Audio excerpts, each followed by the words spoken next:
जो अपनी कमजोरियों में आग लगा सकते हैं, उन्हें हक है कि वो सूरज से आंख मिला सकते हैं। बुलंदियां ही जिनका मकसद बन गई हो, वो मुश्किलों से अपनी मंजिल छीन सकते हैं। एक छोटे से बीज में धरती को फाड़ने की क्षमता होती है। एक छोटे से बीज में बड़ा वृक्ष बनने की क्षमता होती है।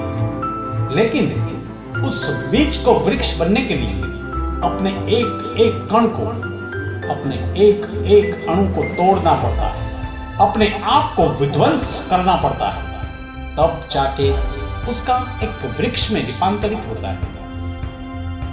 एक मूर्तिकार एक सुंदर प्रतिमा के लिए एक पत्थर की तलाश में निकला।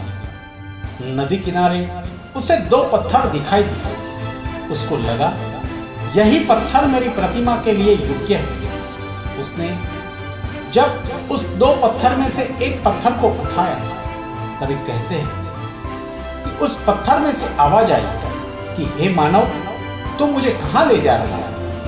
उस मूर्तिकार ने उसको बोला, मैं एक सुंदर प्रतिमा बनाने के लिए तुम्हें ले जा रहा हूं। उस पत्थर ने कहा, लेकिन जब तुम मुझे प्रतिमा बनाने के लिए छेनी और हथौड़े का वार करेगा, तभी मुझे बहुत दर्द होगा और मेरे अंदर वो दर्द सहने की ताकत नहीं है।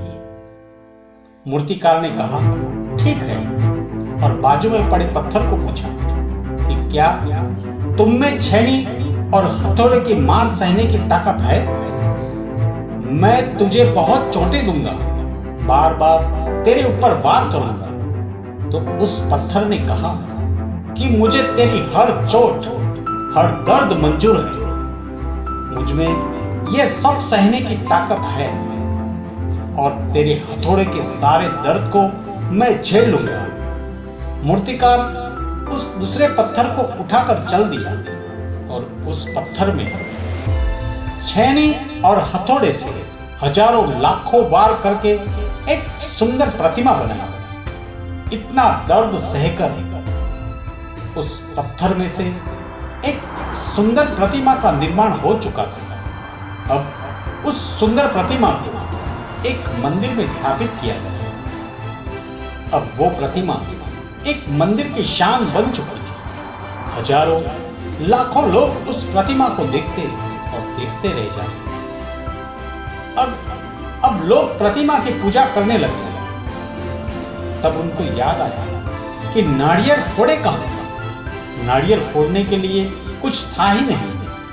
तब उस मूर्तिकार ने बताया कि नजदीक में नदी किनारे एक पत्थर और पड़ा है, आप उसको यहां लाकर नारियल फोड़ सकते हैं। लोग उस पत्थर को उठा लाए और मंदिर के बाहर उसको रख दिया।